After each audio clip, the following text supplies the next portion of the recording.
And I think of chatter as one of the big problems we face as a species. I say that not to exaggerate or be hyperbolic. I say it because I've seen the data and know what it can do to people. There are very specific things that scientists have identified that folks can do to help when it comes to chatter. When it comes to the mind and controlling chatter in the mind, you're a world renowned expert in this area. So, to kick off, really vague but really important, is the goal to gain full control over the mind, or is that even possible? Well, to answer that question, we first have to talk about what it actually means to control your mind. And it turns out lots of people have different ways of answering that question. So, one way that I like to break this down is um, I don't think we have the ability to control the thoughts that pop into our head. So, sometimes I'll be walking down the street and I just think something or feel something, and I don't know why that happened. And if I was responsible for every one of those thoughts that popped into my mind, I'd be in big trouble. I'd, probably be in jail right now, quite frankly, as I'm guessing most listeners would be as well. So we can't control the thoughts that pop into our mind, but what we do have a lot of control over is how we engage with those thoughts once they're activated, how we manage them, if we choose to manage them at all. And in some cases, I think the goal is to manage our thoughts when we find ourselves experiencing certain ways of thinking that undermine our ability to feel or behave or even think the way we ideally want to. Then absolutely we want to get in there with precision, conduct a kind of surgical strike to right the ship. But in other cases, I think the way we think about things naturally and spontaneously is perfectly fine, and we don't want to mess with a good thing. So if I'm hanging out with my family, my wife and my kids, and we're really just enjoying each other's company and having a good time, there's nothing for me to control in that instance, right? I just want to let that continue. So where we want to exert control is when we find our thoughts, feelings, and behaviors not leading to the kinds of outcomes we hope for. That's when self-control really becomes important. And we're going to get into the nitty gritty when it comes to gaining that self control back because most of us, haven't been taught this and don't have a good grip on it. But before we do, when it comes to these thoughts and emotions, you talked about being, walking down the street and having things just pop into our head. Has science been able to pinpoint at all where those are coming from? No. So, we can, for example, there are ways that we could prime you. That's a research term, to be more likely to think in a certain way about things. So if I have you, read certain information, the likelihood that you're then going to then think about that stuff after you read about it is higher. So there are ways of trying to activate people to think in a certain way. But as to why you're walking down the street and you all of a sudden think about the middle school argument you had with your best friend, or a former boyfriend or girlfriend from your sophomore year, and oh, why did I think about them? We don't know how to predict when that's going to happen or why it does. That's one of the great mysteries that we are still trying to explore. It sounds a lot like dreams, where, if you're reading something or think about something before bed, you're more likely to maybe have a dream about that, but we don't have direct control. Yeah, I mean, dreams, I talk a little bit about dreams and chatter. I think that, dreams are really interesting because our chatter, our worries and anxieties often manifest in our dreams. But, I dug into that literature pretty deep for the book, and it's astounding at how, on the one hand, universal this experience of dreams is, and how, on the other hand, we still know really relatively little about how that works. So, I think about the mind as it's undiscovered territory, right? And that's what makes it so remarkably interesting and fun for me to work in this space, to try to figure out, hey, how can we understand how this mind works, and use that information to help people. We've learned a fair amount of how it works when it comes to emotions and how to manage them, but there's a lot we don't yet know. And that's exciting to me rather than discouraging. And how universal is it when it comes to negative thoughts intruding on us and emotions? say we have a best friend or somebody in our life that says, this just isn't a problem for me. Are they full of crap, or is this something all humans experience?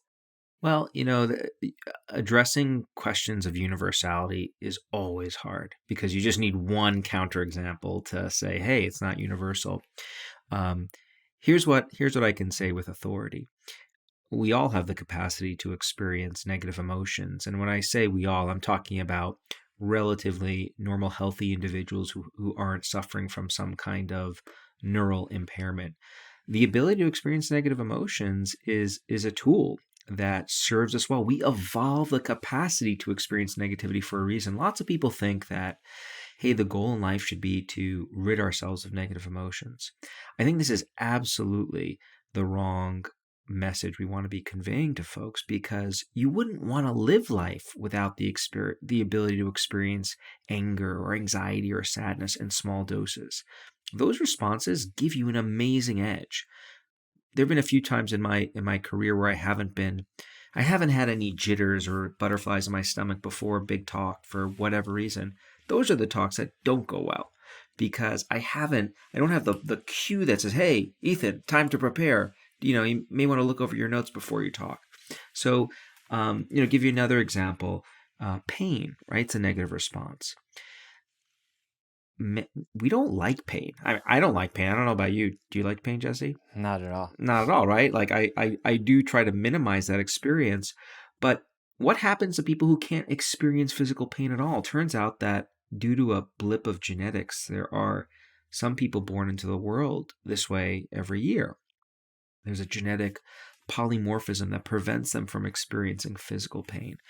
Turns out that those people, they end up dying young because they don't have cues that tell them to do things differently when they're experiencing pain. So if their hand brushes against the fire on the stove, nothing's telling them to pull their hand away. If they've got a mosquito bite that itches them, they start scratching that mosquito bite. And they keep scratching it because nothing's telling them that bite is now bleeding because they've scratched too much. So negative emotions in small doses negative emotions are universal, and in small doses are very useful. Um, when we go beyond experiencing negative emotions in those small quantities, and we have that experience of them clouding our experience, i.e. chatter, uh, I think this is a very, very common struggle that folks engage with. I can tell you I've spoken to tens of thousands of people over the years, and um, I have yet to get someone in person who has told me that they don't experience a little bit of rumination or worry at times. So I think it is an incredibly common experience. And you share in your book a case study. I believe it was another professor who, because of a stroke, had this N of one for a period of time. She's gotten better since, but where she couldn't feel like other people feel and have the full, well, actually, she basically was, I'll let you explain the story, but she was basically disconnected from thoughts and feelings. Yeah, it's a very powerful story. Jill Bolte Taylor, who was a Harvard neuroanatomist working at the very top of her game, and like so many of us in that position, she experienced what I call chatter at times. She gets stuck ruminating and worrying, getting stuck in those negative thought loops that are so common to daily life. And she didn't like it, as most of us don't. And she used to think to herself often, hey, I just wish this negative voice in my head would just go away. And she got that wish one day while she was exercising on a treadmill. She experienced a stroke that was localized in the left hemisphere of her brain. A blood vessel had popped and it wiped out her ability to use language temporarily. What was really astounding about her experience is initially she described this feeling of not being able to use words to communicate with other people or herself, not as debilitating. She described it as euphoric, which I find hard to contemplate, right? That here, like you can't talk to someone else or use words to reflect on your own life, and she's really happy. She says this was the case because once the words left her ability to silently talk to herself, so did all of her chatter. But as time went on, she described that state as quite debilitating because she realized that our ability to silently use language, what some people refer to as their inner voice, Although this can get us in trouble some of the times, it also is an amazing tool that we use to make sense of our experiences in this world, to motivate ourselves, to coach ourselves along, to tell stories. And so her experience really highlights, I think, the dual faceted nature of our inner voice. It can be a remarkable tool, or if it morphs into chatter, a tremendous liability. And I think it really sets the stage for highlighting just how important it is to figure out how to harness that tool. So we've went over the universality of this chatter among human beings. When it comes to other species, especially ones that are higher order and have higher order thinking, has there been any evidence that other species have this chatter as well? Great question. We know that they, well, I think I would say, there's always more research to be done, that we know other species can experience a stress response, and we know that it can be prolonged in some cases. There's some seminal work going back to Marty Seligman and others showing that there's this like learned helplessness state that animals can learn. So when they're in a situation in which their behavior doesn't bring about any desired outcome, they learn that they're helpless, and that can be quite disparaging.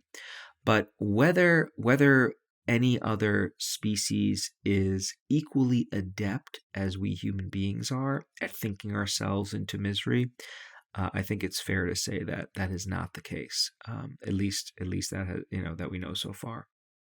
Well, let's take it from ground zero with the tools. Somebody who is suffering mentally, ruminating, having what you describe as chatter, and feeling like they have no control.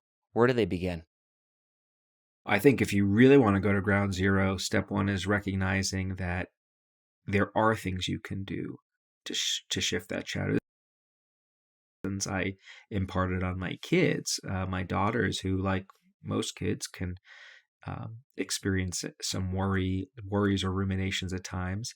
And what's really interesting is that a lot of people, if they haven't taken a class on psychology or read in this genre, it's not second nature to think, oh, I can change the way I'm thinking about my circumstances in ways that can actually turn the volume down on that internal chatter. So the first thing I do is explain to them, hey, if you want to, there are things you can do to nip this reaction in the bud. This is not your destiny to always be victim to chatter.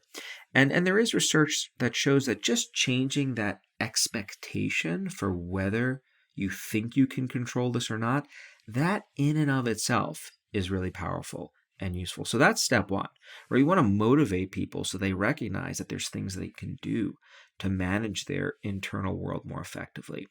Then, once you give them that expectation, then you've got to give them tools, right? Because we can be as motivated as we could be motivated on max volume to feel better, to think better. But if we don't know what to actually do, all that motivation isn't going to really help. You need to be both be motivated and to know what tools are going to get you to the endpoint that you want to achieve. So there are no single tools, no one-step quick fixes that solve chatter for every person. I get this question a lot. What's the one thing I should do?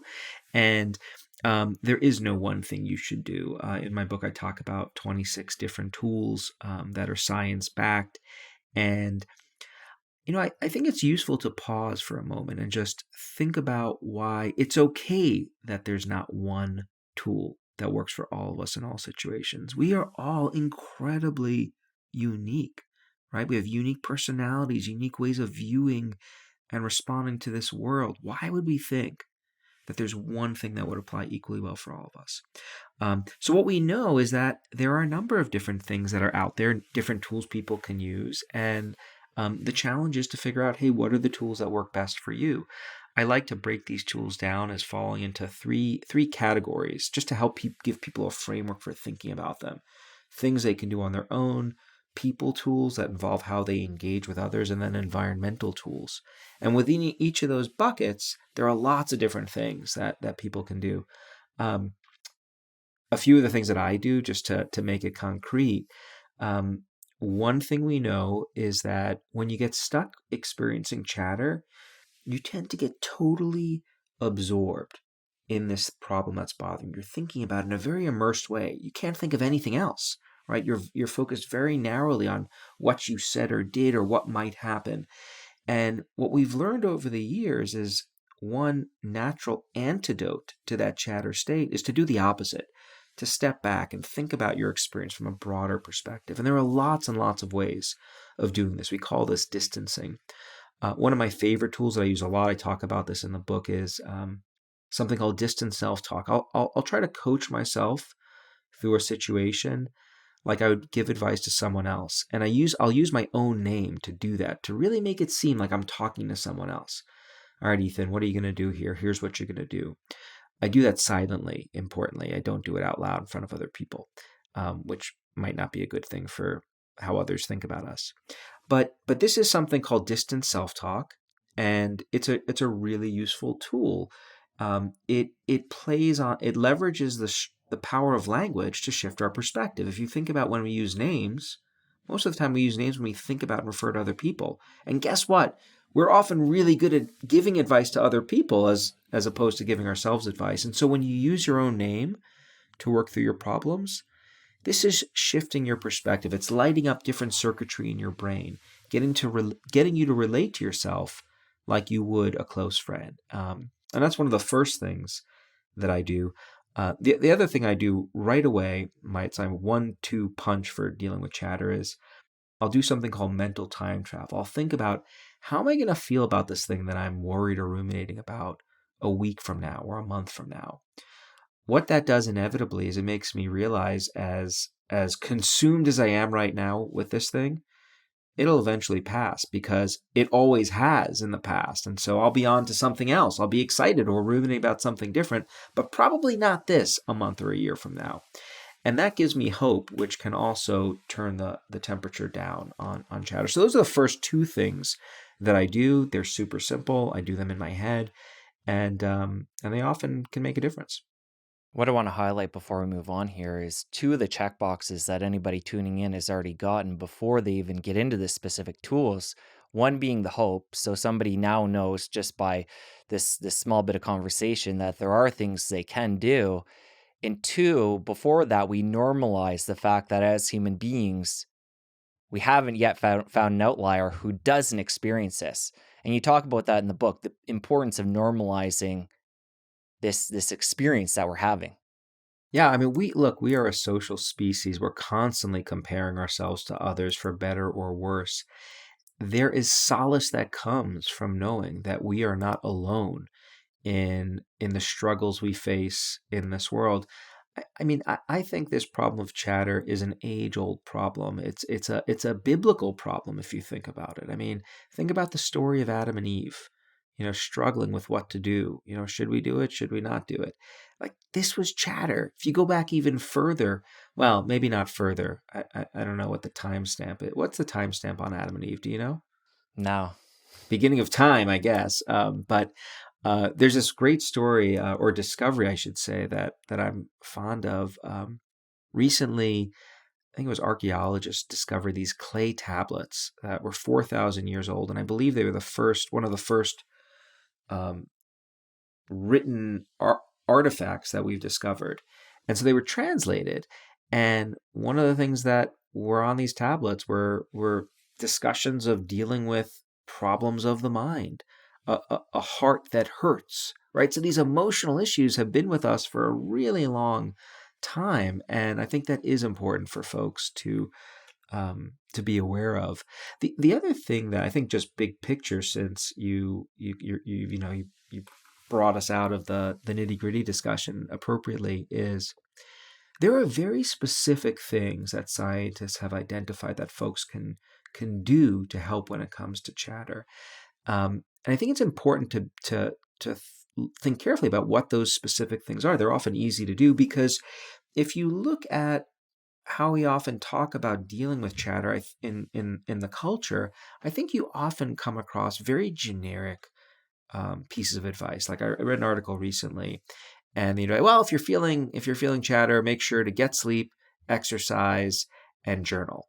Like, those are all good things, but we can do a lot better than that in terms of going much, much deeper, getting much more sophisticated in the kinds of easy to use science based tools we give people to help them manage their mind. Another thing you hear a lot in the common health and wellness space is becoming present. So if you're, doing the dishes, feeling that warm water on your hands, feeling, yeah, the dishes beneath your fingers and maybe smelling the soap, yada yada yada. But what do you think about that? Is presence this magic bullet? You've said already there are no magic bullets, but is this part of the toolkit that we're looking to perfect?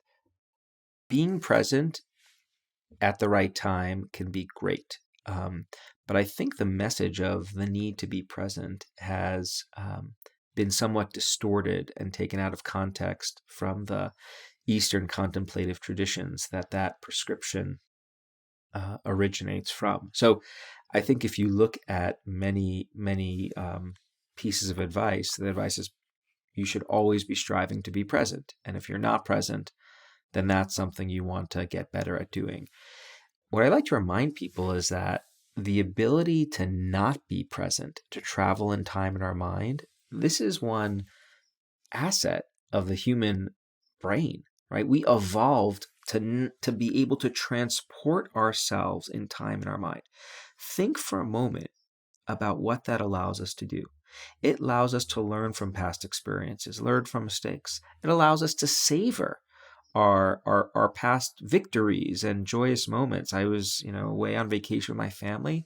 I think often about how awesome it was to be with them together someplace else. And I derive enormous value at savoring that experience. I live in the future a lot in my head. I'm thinking about how I'm going to plan for this event. How am I going to achieve this goal? If I've got this difficult interaction coming up, what am I going to do to navigate it well? I'm often fantasizing about things that could happen in the future that might not. That can be a source of motivation. So this ability to travel in time in our mind is a tremendous asset. In fact, if you ask, are there species that are always in the present? Yes. Very primitive life forms are always in the present, right? They're navigating the world in a very stimulus response driven way. In other words, they're just focusing on what's in front of them, and then if there's a danger, they move to one side. If there's a treat, they approach it, right? Like, I don't think we want to regress to that form. What we want to figure out how to do is how to travel in time in our mind more effectively. The problem is that many people, they jump into this mental time travel machine and it gets jammed up. So we think about something that happened to us in the past to work through it, but we end up just getting stuck in that negative encounter, reliving it all over again. Or we think about the future, we're trying to problem solve and prevent something bad from happening, but then we start elaborating it on ways that make it feel like life is going to end, or life as we know it. So we want to help people not get stuck in the past or the future and be able to travel in time more effectively. And a lot of the tools that I talk about in the book are designed to do precisely that. So just to be clear, being in the moment can be great at times, but I don't think we always want to be in the moment. I think that would provide us with a disadvantage. When you were talking there about being in the past or the future and thinking about these different things, it brought up for me the fact that another common thing you hear in the health and wellness space is that when you feel something, to sit with it and let that emotion and that thought, almost come through you. You don't want to block it. You want to make sure that you have time to process it. So, what I'm hearing you say there, and I want you to further elaborate, is you got to make sure you're not getting caught up in these things. Is there a healthy dose of sitting with a thought or emotion, though? Yeah, absolutely. What we don't want to have people do is avoid their experiences altogether. I think where you get in trouble from a coping point of view or wellness point of view is when people are trying to avoid feeling a certain way. Um, Again, I don't think we should be striving to live lives free of negative emotions altogether. What we want to do is help people strike the right balance between um, getting the information and benefits that the experience of negative emotions provide without letting them consume us in ways that are dysfunctional. That's the real challenge, right? It's to not feel That's not what we want to do. What we want to figure out how to do is how to feel things without becoming overwhelmed by them. That's what chatter really is. It's taking an otherwise healthy state, experiencing some negativity, and and turning it into this cloud that that hovers above us throughout our days and weeks and months. That's where you get into the negative consequences of of chatter. And how does somebody know when they're in that sweet spot? Is it kind of just subjective and you got to kind of feel out where you're at? Or a lot of people, I'm sure, get to a spot when it becomes too much and then they have to work backwards. But for somebody who is still in a healthy place with this, how do they know where that sweet spot is? Yeah, I think there is an element of subjectivity, depending on the person and the nature of the experience they're dealing with. That can influence how long and how loud a negative emotional response is going to be. Um, the cue that tells you, hey, my experience now may not be optimal, is when you find yourself not being able to think, feel, or behave the way you ideally want to. So you want to sit down to read a report for work and you find that you can't focus on it because your mind is somewhere else experiencing rumination. Like that's a cue that maybe you need to figure out how to deal with that mental content more effectively. Or you find yourself taking your frustrations out on your partner or kids or friends. That's a cue that things may not be optimal. Or you find yourself not being able to sleep at night because your mind is racing over a certain content. That's a cue that it's gone too far. So those are the cues you want to be sensitive towards. And I think one of the real values of knowing about how all of this works, both in terms of what chatter is, that there are things you could do to manage it, and then what those tools are, is it gives people the opportunity to be much more deliberate or strategic about how they grapple with this chatter in their lives. So lots of people just wait for life to throw some chatter their way, and then once it's there, they kind of stumble. They look for they try to do things to lessen the burden. So they try to find people to talk to or do other things. And some of the things they do may not be particularly useful. Other things may be more helpful. People ask me a lot whether I ever experience chatter as someone who's an expert in this topic. And the first thing I say is, yes, I'm a human being. I do experiencing chatter at times. But what I'm very, very good at is applying these tools the moment I notice the chatter beginning to brew. So I don't have to wait to like stumble on a tool that makes me feel better. The moment I sense it's coming, I automatically think, all right, you're not going to worry about this a week from now. Notice I use you. I'm talking to myself with the second person, and then I'm doing temporal distancing. That often takes the edge off. If that's not sufficient, I'll go for a walk in a green space. I know that green space exposure can be a powerful tool for restoring our attention and broadening our perspective. If that's not sufficient, I'll call one of my chatter advisors. So these are people in my life, right? They haven't been certified as a chatter advisor, but they are people in my social network who are adept at both hearing me out, listening to learn about what I'm going through, empathizing with me, but critically, they're also really good at helping me look at that bigger picture. They cue me to reframe the experience in ways that are helpful. And that sometimes I can't do for myself. So I know exactly what to do. And I've got multiple tools that I can implement depending on the nature of the problem. And that I genuinely believe makes the amount of time I spend experiencing chatter much, much shorter than it would be if I wasn't aware of these tools. And how often do you find over time when people start working with the tools and begin to see progress in a good direction that it goes from being a conscious practice to a subconscious? Like for you, for example, but you are an N of one. You're an expert in this area. This is Yeah. what you study and talk about. But for the average person who takes this on, they might be thinking, I'm already dealing with so many different thoughts in my head. I don't need to have all these extra tools and things to think about. Does it become second nature over time? Well, it has for me. There's not evidence. I don't know of the research that's been done that can point to how all of these tools work automatically. Um, there's no reason to think that it doesn't become easier. We do know that creating specific implementation intentions, or what we call if then plans, which I talk a little bit about in the book, can be really helpful for making these tools more automatic. And the idea here is you rehearse ahead of time. If I'm in this situation, if I'm experiencing chatter, then I'm going to do these three things. You just think about that plan a few times in your head. What it does is it creates a mental link between a specific situation and a specific action implementing these tools. And if you rehearse that a few times and do it a few times, the idea is that it becomes much easier for you to activate these tools in the heat of the moment when you need them. I, I do want to comment, though. I think you've touched on a very important issue when you say people have so much going on. Giving them more tools, is that just going to, inject more noise into their lives?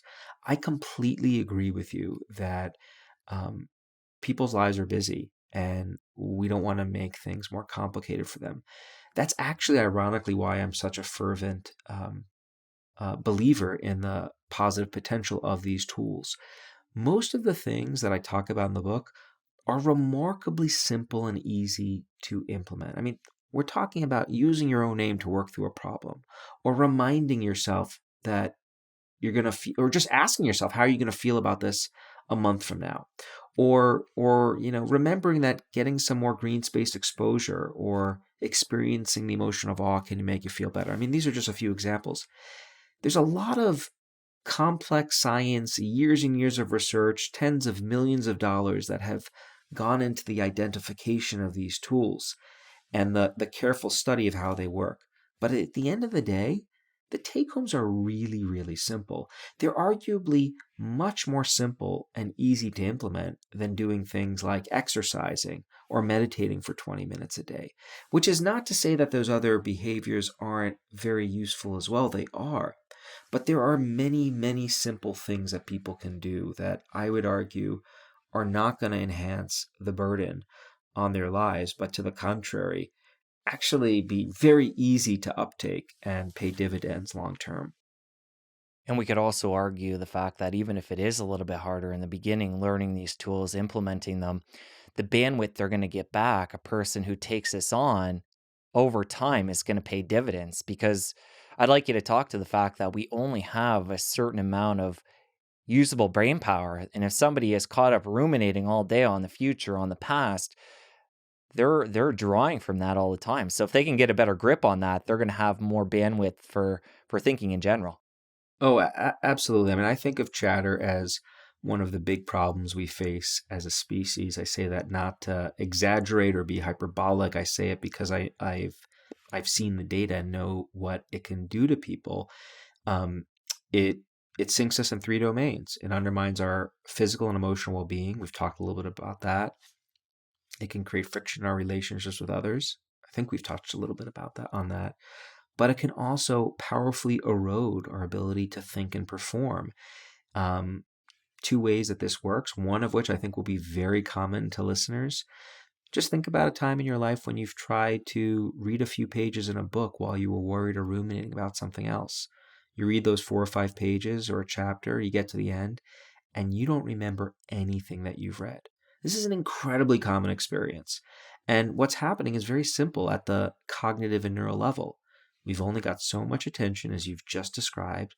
When all of that attention is focused on, is consumed by a worry or a rumination, there's nothing left over to do the things that you often want and need to do, like your job or paying attention to your kids when they're talking to you at the dinner table. I may have fallen victim to that at times. Um, that's one way that chatter can really make it hard for us to succeed in life. The flip side is it can also lead us to overthink our problems in ways that paralyze us, right? There's something you're worried about. Am I giving a good presentation right now? And you start overthinking, am I talking too quick? Am I taking up too much time? And once you start going down that path of focusing on the specific things you're doing in this very complex exchange, the whole behavior unravels. This is how you get athletes choking under the spotlight. They start overthinking the individual elements of their performances, things they often do automatically without thinking. When that happens, That's how you get Olympians dropping out of the Olympics when they should be excelling. Well, you give a great example in the book, and I know you can't hash out every detail, but I'd love for you to talk about the baseball pitcher that was, you know, before he made it to the majors, everybody could see his potential, and he came into the league and actually was starting out amazing. And then, at the snap of the fingers, everything changed for him. Yeah, this baseball pitcher's name is Rick Ankiel. I remember watching this happen in real time. It's quite astounding. This was a pitcher who played for the Cardinals and was, by all accounts, on the path to being one of the next greatest pitchers of all time throughout his first year in the season. That's exactly how he played.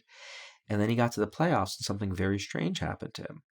He throws a wild pitch, which, if you watch baseball, you know happens every now and again, even to the best pitchers. He then thinks to himself, I just threw a wild pitch. What the heck is that? And then he pauses, winds up again, and then throws another pitch and another and another and another. You could watch this implosion on YouTube. It's one of the most famous implosions within in sports history. And he later talks about what was going through in his head. He started to micromanage his experience. He would think to himself, am I squeezing the ball too tight? Am I distributing my weight? And once he starts thinking about those individual elements of his windup, a very complicated behavioral act that he could normally do without thinking, he no longer was able to do something that he had done successfully since he was around 5 years old. Simply throw a ball into a catcher's mitt. And it ended up ruining his pitching career. He left the majors and never pitched professionally again after that, successfully. You did mention in the book, though, he came back and played outfield, which is incredible. Yeah, I mean there is a success story. So he ended up reinventing himself as an outfielder, came back and actually was an all-star. And so there is a sort of silver lining to his story, but the downfall is just remarkable. I mean, it is truly painful to watch if you do have occasion to look at it. Ethan, earlier when you were talking about when you're dealing with chatter personally, one of the tools you'll turn to is potentially connecting with a friend to express what you're going through. And I really want to take time and get into this. This is one of the three facets that you mentioned at the beginning. So when it involves other people, how do we go about doing that in a healthy way where we don't want to be that friend that's always calling when there's drama coming up and that friend on the other end saying, "Oh, I know what Ethan wants again. I need to give him an hour of my time so I can just let him vent." How do we go about doing that in a healthy way? Yeah, this is such an important question, and it's I think one of the lessons from the book that really has resonated with people strongly, because I think many of us have this intuition that when we're feeling bad, when we're experiencing chatter, we should find someone to talk about our experience with. This is a very, strongly culturally endorsed idea in Western culture. Don't repress your emotions, get them out. Um, but we don't get a guidebook that tells us how to do this. And in fact, there's been lots of research on how to talk to other people's effectively. And what we know on the one hand is that simply venting your emotions, just finding someone to unload to, this actually doesn't help people reframe their problems in ways that allow them to move on. Venting your feelings can be good for strengthening the friendship and relational bonds between people. So, it's good to know that there are people out there willing to take the time to listen to you, to connect with you empathically. That can be nice. The problem is that if all you do is vent about your problems over and over, you feel really good about the person you're talking to, but then you leave that conversation just as upset, if not more upset, than when you started, because all you've done is rehearsed how you felt and what happened to you, the most noxious elements of your experience. If you also vent ad nauseum to someone else, this can over time exert wear and tear on your relationship with that person, because although many of our friends and loved ones and colleagues want to help us, there's only so much they can listen to before we start to bring them down. So just venting on the whole is not helpful. What science tells us is the ideal way to work through an experience is if you're seeking support from others, what you want to do is two things. you do want to take some time to share your emotions. It is important to establish those empathic connections. It is important for the person you're talking to know what's going on, like what happened to you, why were you upset. But ideally, at a certain point in the conversation, they start helping you reframe that experience. They've got distance from the problem, right? They have objectivity because it's not happening to them. So they're in the ideal position to help you think through this constructively. And so ideally, over the course of the conversation, they start off by learning about what happened to you, but then at a certain point in time, they start nudging you to look at that bigger picture. They might ask, "Hey, so but you've been through this before. Have you dealt with it in the past?" Or, "Hey, I've been in this situation. Here's what I've done." Or, "Well, let's think about another way you could manage this." So just prompting you to trying to help you break out of that tendency to just vent. Now, there is an art to doing this well, and what I mean by that is, depending on the person and what they're going through, some people might need to spend more time just sharing their emotions before they're ready to transition into getting that big picture advice. And so the advice I like to give people is, if you're not sure whether the person you're talking to is ready to have their perspective be brought on, you can ask them. I do this with my wife all the time. She comes to me with some chatter. Hey, can I want to talk to you about something? What's going on? Starts talking. At a certain point, I'll see my opening and I'll say, "Hey, I totally get it. I have a thought. Can I share it?" Sometimes she's like, "No, just keep listening." And then I let her keep going and I try again later. At other points, she's like, "Yes, please tell me what you think. That's why I'm talking to you." So I think the real value of knowing about this science and this two-step process to getting and providing good support, listening and then advising, the value is it provides us with a playbook, a science-based playbook or blueprint for helping others and getting help from others. And, rather than just aimlessly going through our contact list and calling people, like, you've got a game plan for how to get help and provide it. And I think that's really, really valuable. So that's what the science has to say about this. You mentioned the aspect there of sharing and venting and getting into the chatter on the problems and reliving those. That brings up for me the thought of somebody going to talk therapy. And I know there's a whole different array of different types of therapy, and obviously each therapist is an individual person, has different ways of going about helping people. But I would assume this has to be a challenge when it comes to finding a great therapist. Well, finding a great therapist is not always an easy thing to do. I think what you want to look for are people who are practicing empirically supported forms of therapy. So, forms of intervention that have been scrutinized scientifically and have some level of evidence behind them. And then on top of that, you want to find someone who you can connect with and have good rapport with. Now, there are many forms of therapy that are very much consistent with the principles I've just described. Many cognitive and behavioral forms of intervention, many what we call third wave forms of intervention, dialectical behavior therapy, mindfulness based cognitive therapy. The names for therapy are quite long and jargony. Now, there are some, though, that still emphasize the value of just venting. And by and large, those are not forms of intervention that have data behind them. For example, there's a form of intervention called critical incident stress debriefing. Back about 20 years ago when 9/11 happened, when the planes struck the Twin Towers, lots of people thought that we're going to just have to let everyone just debrief and let all their emotions out, everyone who was around the towers. And it turns out that giving people the opportunity to do that didn't actually help them, and in some cases made it worse. And there have been lots of studies on that form of intervention that I talk about in my book that have shown that those forms of debriefing actually don't help and sometimes can be harmful. So you do want to pick carefully. Earlier, you touched on your kids, and when it comes to helping other individuals through the chatter, I think it's important we get into this and get into some of the nitty gritty around as parents who are tuned into this and are doing the work with ourselves to have better tools on the tool belt to deal with the chatter when our kids are young. how and when do we go about supporting them so hopefully they don't have to take it to the point where this becomes mentally destructive?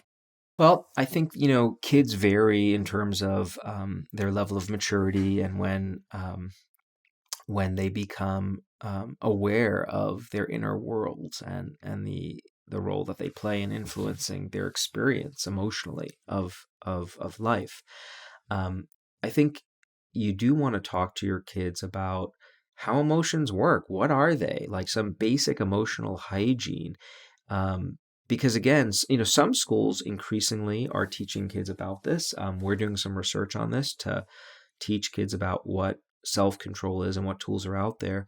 But a lot of schools aren't doing this. And I think socializing them into how to deal with their emotions in life, I think is a really potentially useful um, behavior to engage in. There's data showing that kids who are better at managing their emotions fare better in life in a variety of ways, in school, in their relationships with other people, in terms of their health and well being. So, teaching kids how to manage their emotions, I think, is incredibly important. And you can't do that if you don't know what the tools are. So, usually the invitation I like to give people is to learn about what tools are out there for themselves and then share those tools with other people, pay it forward. Do that with colleagues, friends, but also with your kids in an age appropriate way. Some tools are going to be easier to implement than others for kids. So uh, I've got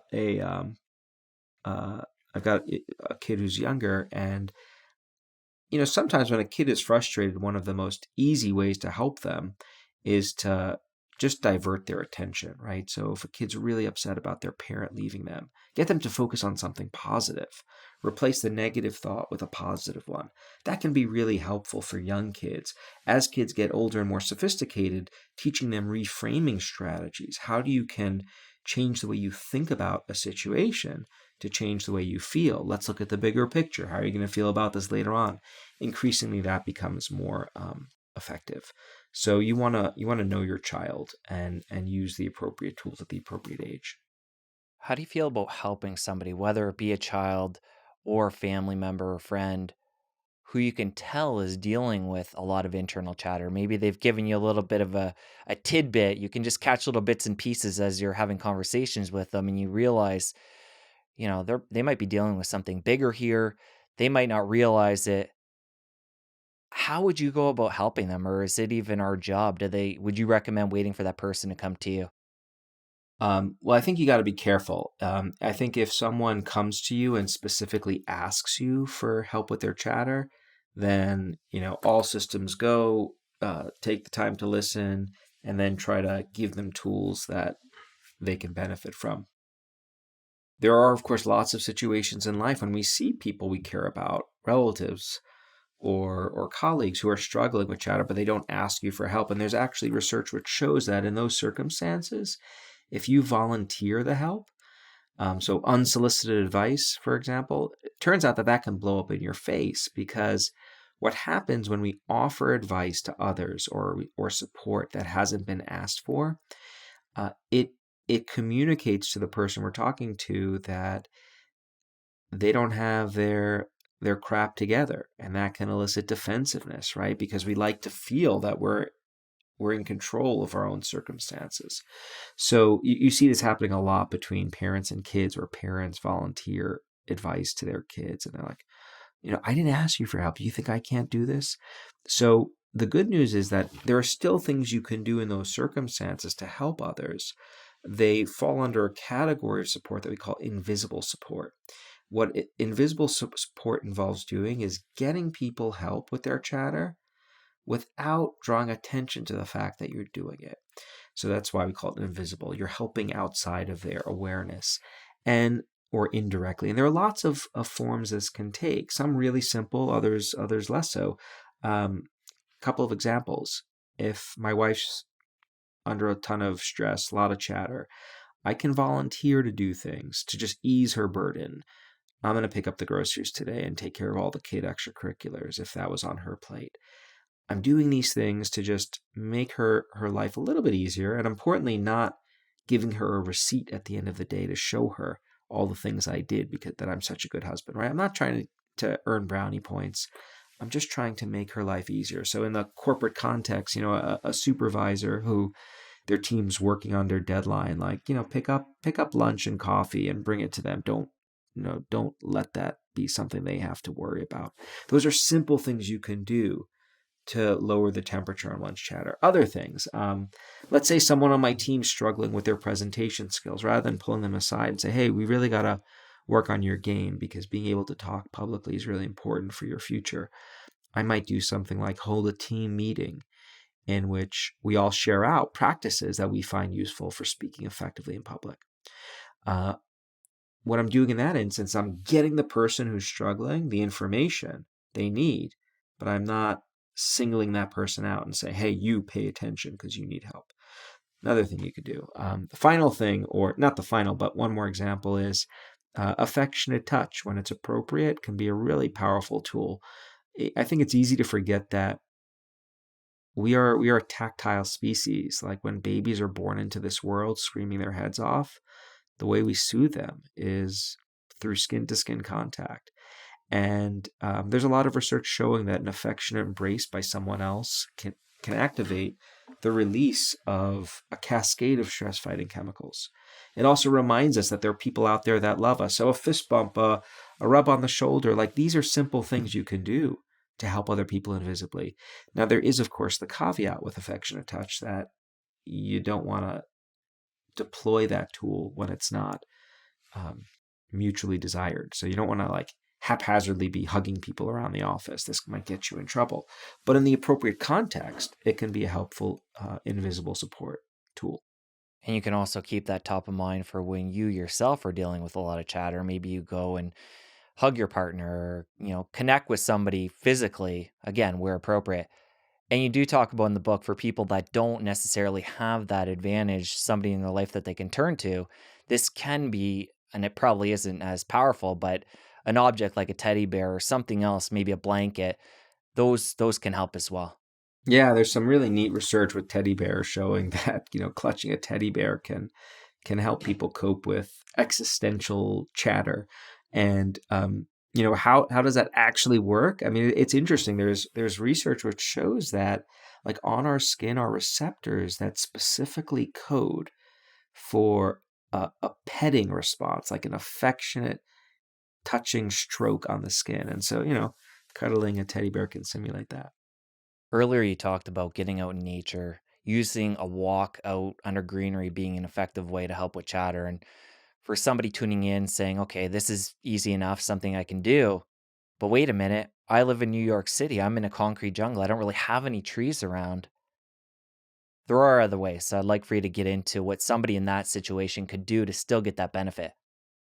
Well, as a former New Yorker, it's true there aren't as many trees as there are where I live right now, but you still have got Central Park and other parks you could navigate towards. There's also research which shows that virtual nature, so looking at pictures of nature or watching a video of nature, can have positive benefits for people managing their chatter. It does seem to be the case that the more immersive nature is, the more benefits you derive. So there is this dose responsiveness, but yeah, you could certainly benefit from nature in an urban setting. The other way of really harnessing your environments to your betterment involves seeking out the experience of awe, which is this emotion we experience when we're in the presence of something vast and indescribable, like an amazing view or sunset. When you experience awe, what happens is something that we call a shrinking of the self. So we feel smaller when we're contemplating something vast and indescribable. And when we feel smaller, so does our chatter. But you could get awe from lots of places in the city. I mean, I remember just often, actually, I was just in a city with my family. I was pointing out to my daughters, we were looking up at some of the skyscrapers in Chicago. Like, it's really amazing to think about how we used to like live in these huts made of thatch and mud, and how the heck do we figure out how to build these skyscrapers? The hotel we stayed in, the building actually swayed with the wind, and that just filled me with awe. So you could get awe from human made innovation as well, and of course there are sunsets in cities, though I guess some cities the smog might obscure that, but there are lots of things you could do to harness your chatter from the outside in wherever you are. And I think that is really important to be aware of, because I know that before I started doing the research for this book, I wasn't tuned into where those tools were. And they're all around me. They're all around us. I'm looking outside my window behind the camera right now. There are trees and green stuff all around. And I didn't know to immerse myself in that space when I was experiencing chatter, but now I do. When it comes to awe, I'm picturing somebody in a cubicle, middle of the day, dealing with chatter and being like, okay, I don't have any awe around me right now. Is it enough for them to go back to a memory of a time when they're on vacation and they experienced awe, or even flipping open their smartphone and seeing, a video of something that they've a moment of Yeah. awe in the past? Is that enough, or With all of these things, I think the more immersive it is, the better. There's some evidence to support that, more research that's happening. But there are studies which show that exposing people to awe-inspiring images or videos can induce some of these benefits as well. And if you think about like how can that actually be? Like, come on, Ethan, what's the deal here? Well, what we're really dealing with is the mental representation, right? In our mind, what is happening when we contemplate something vast and indescribable. And yes, experiencing that firsthand can powerfully induce that emotional state, but so can thinking about that and having a trigger, a picture or video trigger those thoughts can also be useful too. but again, there are many different tools here. Some are going to be more applicable in different situations. Coming back to the cubicle, something that person could probably do fairly easy and get a similar benefit in a different way would be to tidy up that environment. So you go into this in the book, the fact that the external environment has a major impact on the internal. So something as simple as cleaning up the area we're working in during the day can help with chatter. Yeah, for me, this was interesting kind of self-discovery because I can't remember if I say this in the book, but throughout my life, I've always thought of myself as someone who has like I can think in a very organized way, but in terms of my external surroundings, I've never been particularly like well kept. There are always clothing on the floor and piles of books in my offices, and it has been at various times a point of contention in my relationships with other people in my life, like my mother and wife. The trail of clothing from the shower to the closet. But whenever I've experienced chatter, I now have realized that I would do something very out of character for me, which is I'd organize, I'd clean up, I'd put things away and make them nice and neat and tidy. I'd do that in my office, then I'd go into the kitchen and do all the dishes and scrub down the island. What's happening there is the following. When we experience chatter, we don't feel like we have control over our mind. Our thoughts are taking control. Things are out of order.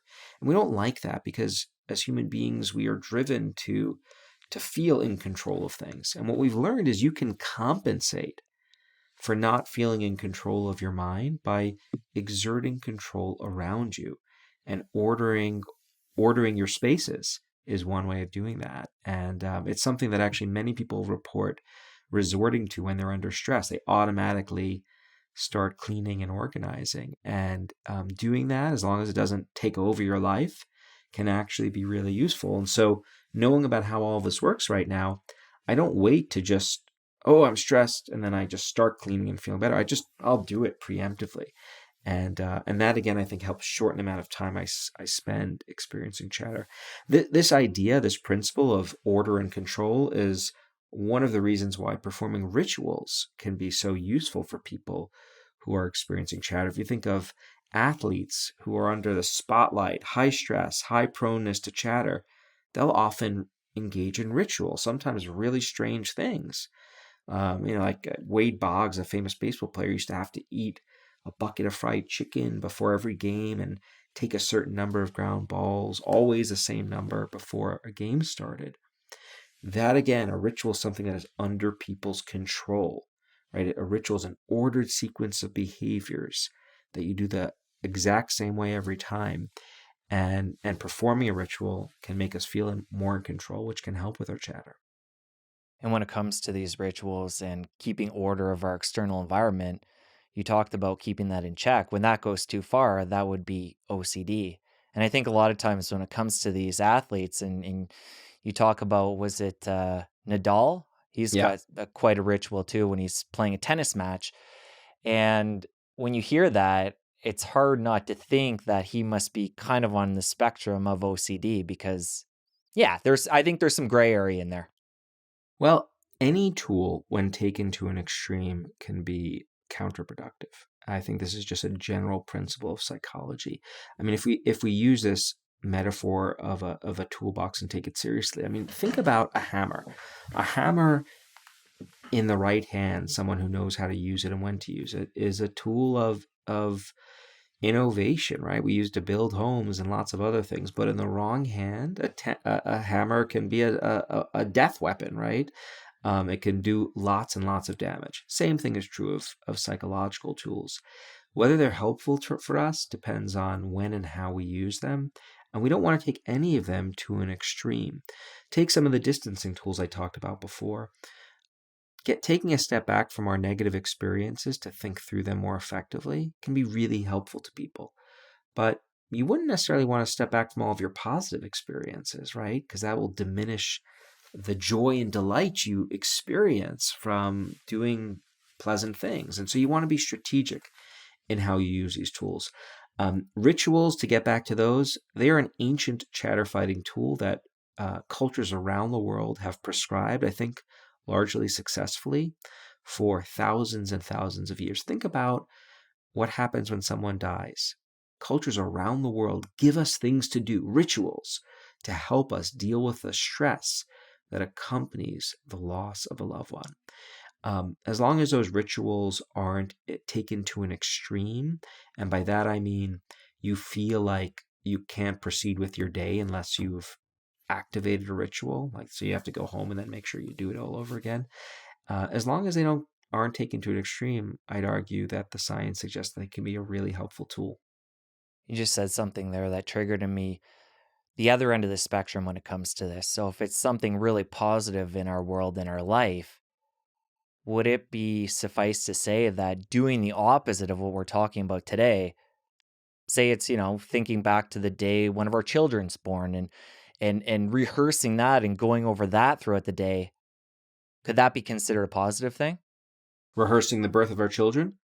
Or just taking the opposite end of a lot of the stuff we're talking about today, because we're talking about chatter in a negative sense and having some control over our mind. Yeah. But when it comes to the things that are positive, I would Yeah, assume we wouldn't want absolutely. to do this stuff to That's tamp that exactly down. that's exactly the point I was trying to make before. If your goal is to experience more positivity, then you want to immerse yourself in the positive stuff, savor it, replay those victories and positive experiences over and over. Now, you don't want to do that.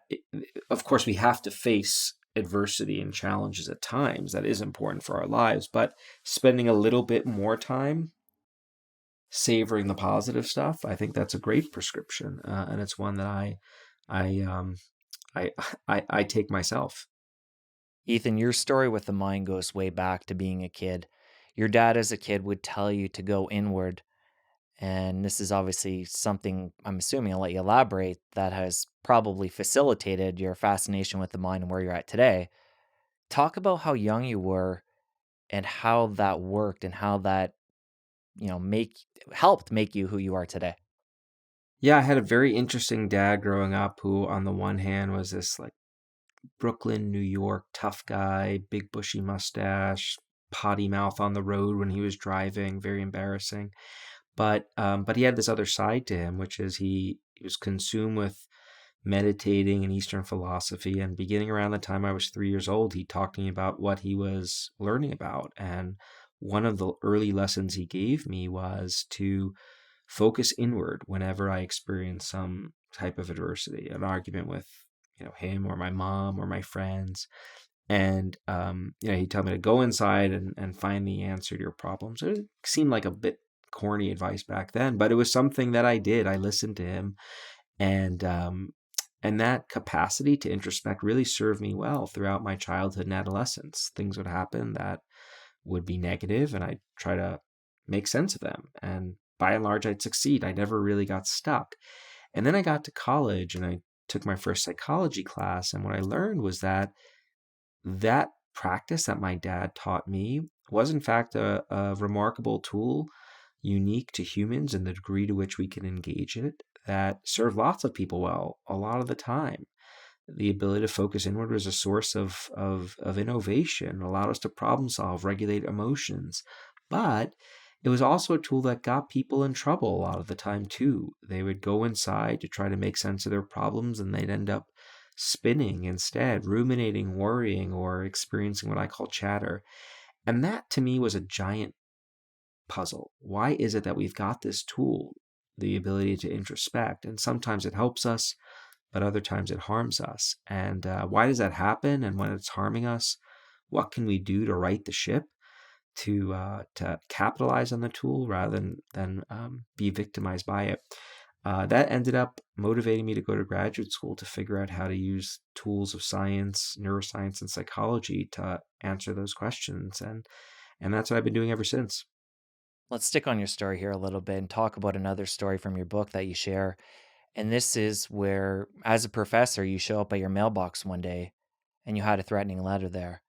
Open it up, and it just started throwing your mind for a loop. Chatter started. Again, as an expert in this, just shows that, we all have to deal with it. And it led to you, becoming consumed by this, for lack of a better word. And it ended up at the climax of this whole story. You're up in the middle of the night holding a baseball bat, worrying about this person that had threatened you. So Yeah. I think it's a good place at this point in our conversation to talk about the tools that we've already discussed that you used when you realized that things were going too far and you needed to rein them in. Yeah, this was a very frightening moment in my life. We had just published a study that ended up getting some international media attention. I went on TV. It was very exciting. My mom was very proud. And then, as you described, I showed up to my office a few days later, and there was this really threatening, ugly letter addressed to me. It was very scary. My wife and I had just had our first child. And it really, for a couple of days, all I could think about was a potential threat. I ended up having to go to the police station. They weren't particularly comforting. They told me to drive home a different way from work each day, which was hard to do because I lived at the time only a few blocks away from my office. So I found myself consumed by chatter for a few days, which is ironic because I at the time studied it, and still do. At the very peak of the chatter, though, I did something spontaneously that ended up making a huge difference, which is I at one point when I was really stressed out, I started thinking about Googling for bodyguards, bodyguards who specialize in academics, which of course is nutty, but that's part of what defines chatter, right? We start catastrophizing and thinking of worst case scenarios in ways that aren't necessarily in close contact with reality. And so the moment I contemplated getting a bodyguard as an assistant professor, right? Crazy. I said to us, Ethan, this is nuts. And so I actually used distant self talk. I started talking to myself, coaching myself along using my own name. Um, and then the narrative took on a more adaptive shape. This is Ethan, what are you doing? This is crazy. It'll blow over. You'll feel better about this down the road. I started doing mental time travel too. And at the time, we hadn't done research on those strategies, but later we ended up studying them quite extensively. And so, what the experience I hope conveys to listeners and readers is, look, most of us are victim to this. We're all vulnerable at times, and there are in fact things that you can do to help. Nothing like that has ever happened since, and I'm much more proactive in using these tools now, and I think that's why I haven't experienced a chatter episode like that since that point, because I know of the different tools that are out there, which I wasn't aware of at the time. I'm curious, do you find, or has there been research done either by you or other people that show when we're going through trying times, like, the death of a parent or a divorce, are we more likely, and I'm assuming we are, to experience chatter when we already have these other stresses? Yes. So, there's an old phrase in psychology, abnormal times call for abnormal reactions. And I don't know if that's still PC, but basically the idea is that if, if you're living through an objectively more stressful time, it makes sense that the chatter is going to go up. So, for example, during the pandemic, we saw symptoms of anxiety increase, I think 30% by one account. That actually makes a lot of sense, right? Because that was objectively an anxiety provoking phase of life. And um, so if that's happening to people, I think that number one, just normalizing that, like that is you as an organism responding to your environment. So there's nothing inherently wrong with that. But the good news is that if you're not comfortable with your anxiety increasing or chatter increasing in specific situations, there are things you can do to bring its temperature down. So, like during the pandemic, I would get fed up after a while of my kids, being home and thinking about what implication that's going to have for their development, and another Zoom meeting after Zoom meeting after Zoom meeting that could really wear on you as well. Um, Rather than just fall down that rabbit hole, I'd use these tools. I think, well, how are you going to feel about this once the pandemic ends in a couple of months or years? And if I doubted whether it would end, I would just travel back in time and think to myself, we've been through pandemics before. We've gotten through every single one of them. Bubonic plague, Spanish flu. We'll get through this as well. I go for walks outside. I would contact my chatter network. So there were things I could do to help with those extreme moments. And you talk about connecting with your chatter network there, Zoom meetings. I'm not sure if you're connecting in person or not, but we are in this world these days where we're always connected, with the internet, social media. I really want to hone in on the social media piece here before we part ways and talk about how the rise of this in such a short period of time, how is that affecting chatter? Well, there's a lot of debate right now about what social media is doing to us, doing to our kids.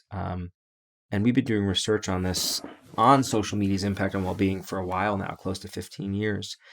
And what we know is that social media isn't de facto good or bad. It really depends on how you engage with that technology. I like to draw an analogy to the offline world, right? Like there are healthy and harmful ways of navigating the neighborhoods that surround us. And one of the things we do is teach our kids, like, what are the good and bad things to do when you go out, leave the door, right? Like, you don't walk here at night, you go here. You don't say this to this person, you talk this way, you're polite. I think one of the problems with social media is because it's so new and constantly changing, we haven't had time to learn how to navigate those technologies effectively so that they work for us rather than against us. And related to that is we haven't really begun to practice social media hygiene. We don't know what to say to our kids to teach them how to navigate those spaces effectively. The good news is that we are learning what some of the levers are that push people down helpful versus harmful routes. We know, for example, that some people can be really sensitive to comparing themselves to others in their group. And if you look on Instagram where we have the heightened ability to curate how we present ourselves to the world, some people are going to fall prey to those social comparisons. Oh my God, look at how wonderful everything is going for them. What about my life? It's so ordinary. And that could lead to envy and feeling bad.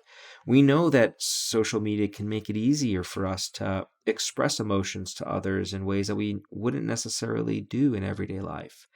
When I'm engaging with people directly, there's all sorts of empathy cues that they're giving me, which constrain how I talk to them. I could see how my words hurt if I say the wrong thing. When you're, typing a thing into a search field about someone else, it's easy to act in more aggressive and let's just call it ugly ways that we might not do offline. That's how you get cyberbullying and trolling, I think, proliferating in certain contexts.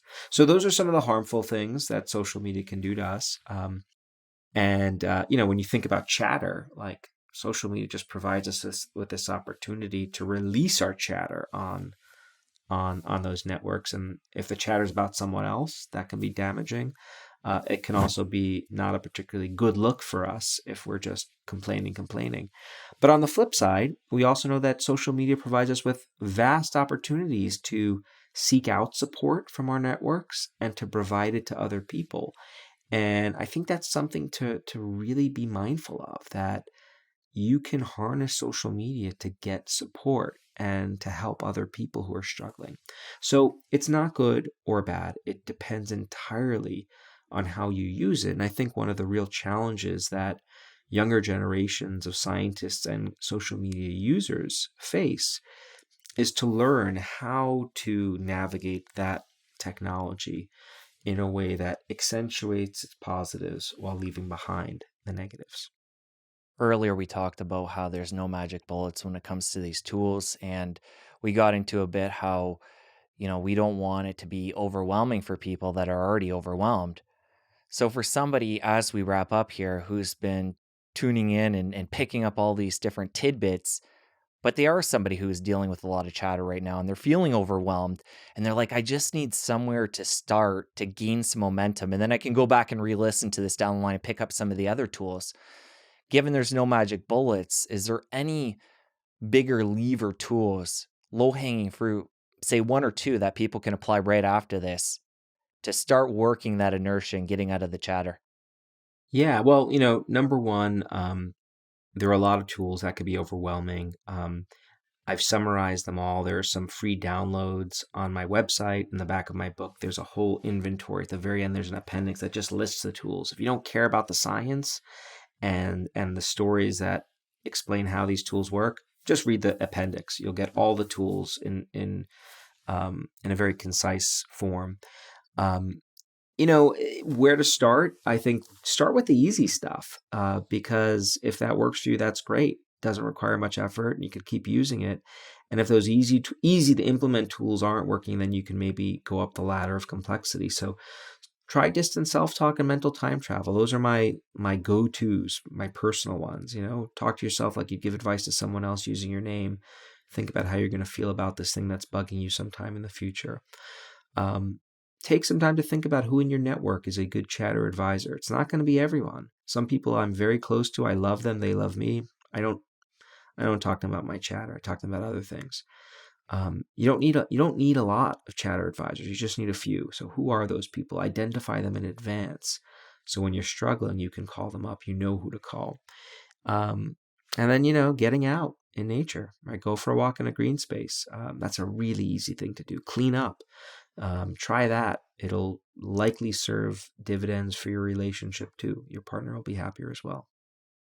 Ethan, the book is Chatter. Loved the book, loved our conversation. Lots of stuff people can get into right away.